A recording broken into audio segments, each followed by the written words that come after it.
Okay, good afternoon, friends. 10 seconds about me. I am a ex-General Counsel, Compliance Officer, having spent 25 years in the industry stroke profession, though I may look slightly younger. But was the ex-DC Compliance Officer, was the founder of a law firm, eMinds Legal, and now co-founded COMPLINITY, which is a compliance tool. So been on the industry side, been on the practice side, and now on the entrepreneurial journey of the compliance tool.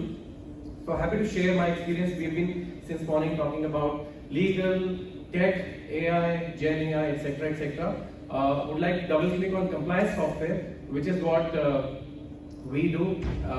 Why do we exist? Why does the compliance software exist? What problems does it solve? And how can it help the GCs? So very quickly. Before that, a nice meme that we developed. We believe in automation. It said, be honest, what do you use? Said spreadsheets. So automation and AI is a very broad term. People may think they are using AI, they may not be. AI again, tech is being replaced with AI, being abused as well as a term. But automation is very important. Are we managing our risks and compliance effectively? So you may ask yourself that the companies that you represent, if you may be using some automation, you may not be as well. But what has changed suddenly? What has changed? Because companies have become 1,000 crore companies, 10,000 crore companies, 40,000 crore companies. These tools were not required earlier. Why suddenly there's a lot of talk about legal tech, AI?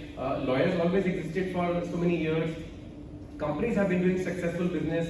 Legal has been adding value to companies. What has changed suddenly?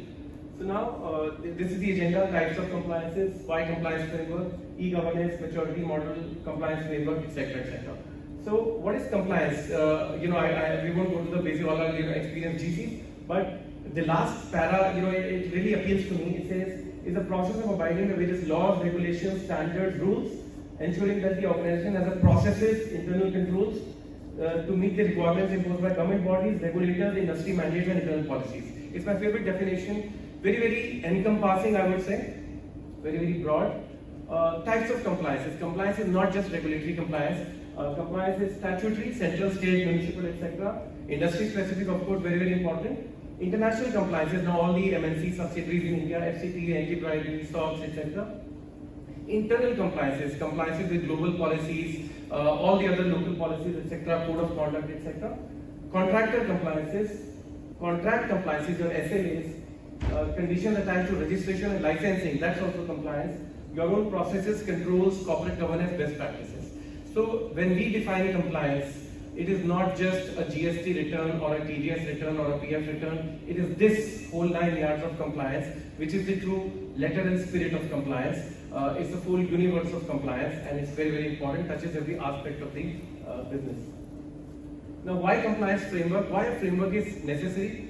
Laws are very complicated or complex, and frequent amendments. Gone are the days where laws used to be just 100 years old with no amendments.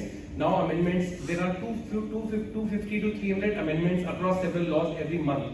We are processing 3,000 plus legal updates every year. Gone are the days with 100, 200 rupee penalty, etc. also. We have seen now lakhs of rupees is the bare minimum, lakhs, crores, variable penalty, interest. DPDP also talks about 100 crores, 200 crores, etc. And liability of directors and cancellation of business. It was my famous thing that, what if the cancellation of business licenses, and we have seen that very recently. It is not just theory, it is very important. Even the prosecutions, with a show cause, with a click of a button, the government is issuing thousands and thousands of show cause notices. Every government department is becoming smarter and smarter, and that's why non-compliance is not an option for running any sustainable business. And when the governments are adopting technology, it's high time that we also adopt it. Now, again, the regulatory framework, responsibility of directors, section 134, they have to be in charge of devising proper systems for compliance management. Internal financial control also, they have to develop proper systems to ensure there are risks and controls are being taken care of. Liability of non-executive and independent directors. We have seen listed companies or any other company where independent directors are there. if they have come to know through the processes of the board and they are sitting on it, not giving their dissent, etc. And if there are fraud, etc., even the non-executive and independent directors are liable. Duties of directors, section 166 says, duties of reasonable care, skill and diligence and exercise independent judgment also includes to ensure overall ethics, governance, compliance, and the penalty of this section alone, which is a residual kind of section, is 5 lakh rupees per director. And very recently, you would have also come across an ROC or an RD adjudication order I saw, 2 crores penalty levied on the starter, 1 crore each on 4 or 5 directors. So 7 crores penalty for some section 42 violation of Companies Act, and many more. If you just see ROC adjudication orders nowadays, it runs into crores of rupees on these penalties, section 42, section 62, whichever else. Compliance reporting. Company secretary also responsible to ensure compliance of all the laws, not just company law, corporate laws, all the laws and set up governance framework. So these are the legal mandates which duties cast on the directors, company secretaries, KMPs to ensure compliance with all the laws, and in the earlier slide what we saw, the complexity, the frequency of updates, the penalties, etc. It is high time that we develop some framework to address. So paradigm is comply or explain, comply or face penalties, comply or face imprisonment. All the government departments, if you notice, in the last 10 to 15 years have onboarded e-governance. Now they're on 2.2, 3.0, where they're onboarding AI, ML, blockchains and whatnot for their vigilance and governance. Right. This is the maturity model. Most of the companies are in phase 1 or phase 2, still half-baked departmental checklist where you have a cheat sheet of 4-pointer, the HR head will maintain PF, ESI, Labor Welfare Fund, CFO will do TDS, GST, etc.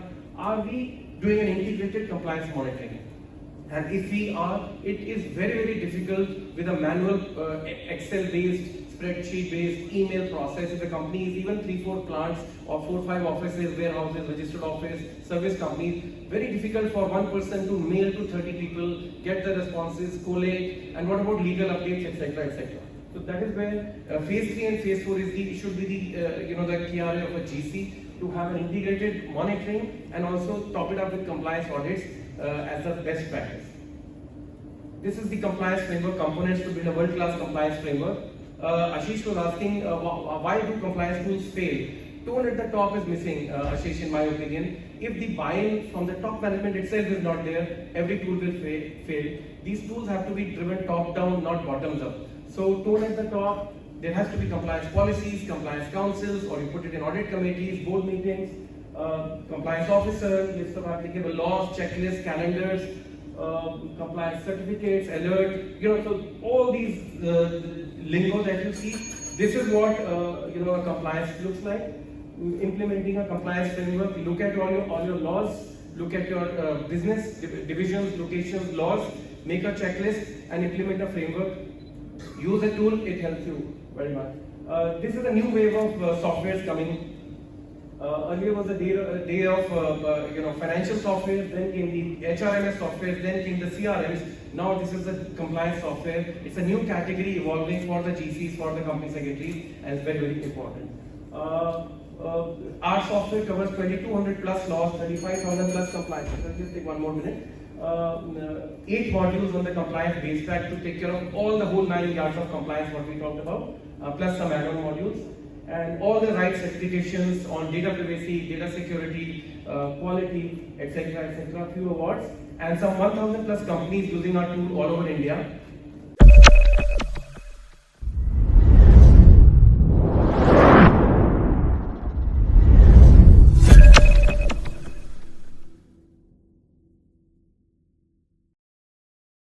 Welcome to COMPLINITY Technologies. COMPLINITY is India's leading governance, risk and compliance software helping companies to manage their compliance, contracts, litigation, legal updates, inter-financial controls and more. COMPLINITY is a one-stop shop for all GRC needs.